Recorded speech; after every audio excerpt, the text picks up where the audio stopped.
রীতিমতো হেলিকপ্টারে চড়ে রাজধানী ঢাকায় ফিরেছেন চট্টগ্রামের বিএনপি নেতা এরশাদুল্লাহ। নির্বাচনী প্রচারের সময় নিজ দলের প্রতিপক্ষের ছোড়া গুলি পায়ে বিদ্ধ হওয়ায় তাকে স্ট্রেচারে করে হাসপাতালে নিতে হয়েছে। এরশাদ ফিরলেও তার এক সহযোগী গুলিবিদ্ধ হয়ে মারা যাওয়ায় তাকে কাফন জানাজা শেষে দাফন করা হয়েছে। মাদারীপুরে বিএনপির মনোনয়ন পাওয়া প্রার্থীর মুখ দিয়ে নিষিদ্ধ আওয়ামী লীগের জয় বাংলা স্লোগান উচ্চারিত হওয়ায় তার মনোনয়ন স্থগিত করায় সেখানে দলনেতাদের বিরুদ্ধে ক্ষোভের আগুন ছড়িয়েছে।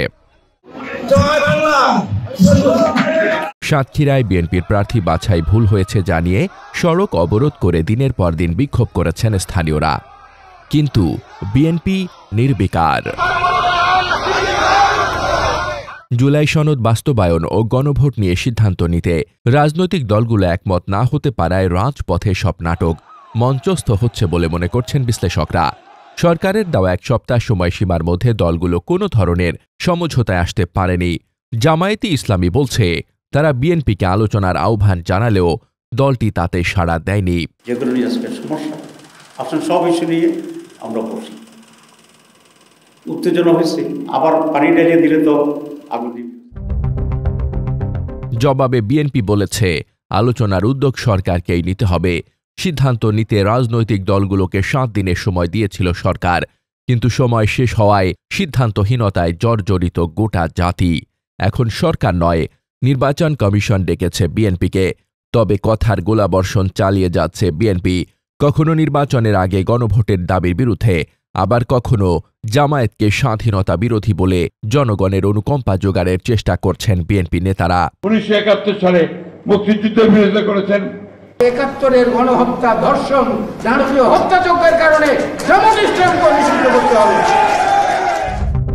কিন্তু বিএনপি যে বিপ্লব পরবর্তী বাংলাদেশে ফ্যাসিবাদী ধারার সংবিধান পরিবর্তন না করতে জুলাই সনদ বাস্তবায়ন ও নির্বাচনের আগে গণভোটের বিরোধিতা করছে তা স্পষ্ট হয়ে উঠেছে বিশিষ্টজনদের আলোচনায়। গণভোট আগে হইলে জুলাই সনদ আইনি ভিত্তি পাবে, যেখানে আপার হাউস লোয়ার হাউস আছে, তার ভিত্তিতে নির্বাচন হবে। বলে গণভোট নোট অফ ডিসেন্ট সহ যাবে। Of course not. Note of dissent সহ গণভোটে যাবে কেন? গণভোটে পাঠাইতে হলে নিয়মই হইল জুলাই সনদ বাস্তবায়ন চান কি চান না, হ্যাঁ বা না। সংবিধান ও আইন বিশেষজ্ঞরা বলছেন জুলাই সনদ স্বাধীনতার পর প্রথমবারের মতো একটি জাতীয় চুক্তি, ঐক্যমতের দলিল। এখন এ দলিলের ওপর নেওয়া গণভোট হ্যাঁ পক্ষ বিজয়ী হলে পরবর্তী সব পদক্ষেপ এ দলিলের ভিত্তিতে নেওয়া সম্ভব হবে। জুলাই সনদের গণভোট নিয়ে মুখোমুখি বিএনপি ও জামায়াত। বিএনপি চায় গণভোট ও নির্বাচন একসাথে হোক, জামায়াত চায় গণভোট আগে হোক। অন্তর্বর্তীকালীন সরকারের উপদেষ্টা পরিষদ আগেই সতর্ক করে দিয়েছিল রাজনৈতিক দলগুলো ঐক্যমতে না এলে সরকার নিজেই ব্যবস্থা নেবে, কিন্তু দলগুলো নিজের অবস্থানে অনড়। গণভোট আর নির্বাচন একই দিনে হবে, দুটো ব্যালটের মাধ্যমে। এর বাইরে যাওয়ার কোনো সুযোগ নাই। এটা বিএনপির প্রথম দিন থেকে অবস্থান, এখনো সেই অবস্থানের কোনো পরিবর্তন হয়নি, আগামী দিনও সেটা কোনো পরিবর্তন হবে না। গণভোটের তারিখ যদি জাতীয় নির্বাচনের আগে ঘোষণাটা না করা হয়, যত দেরি করা হবে ততই কিন্তু মূল জাতীয় নির্বাচনের তারিখ নিয়ে নতুন সংকট দেখা দিতে পারে। অন্তর্বর্তী সরকারের সিদ্ধান্ত যদি কোনো পক্ষের বিরুদ্ধে যায়, তবে তারা কি সরকারের বিরুদ্ধে পক্ষপাতিত্বের অভিযোগ আনবে, রাস্তায় নেমে প্রতিবাদ জানাবে, সংসদ নির্বাচন পিছিয়ে যাবে? বিশ্লেষকরা উদাহরণ দিয়ে বলেছেন, শহীদ প্রেসিডেন্ট জিয়াউর রহমান সেনাপ্রধান থেকে প্রধান সামরিক শাসক হয়ে রাষ্ট্রীয় 4 মূলনীতি ও সংবিধানের বিভিন্ন ধারা পরিবর্তনের প্রস্তাব করে গণভোট করেছিলেন।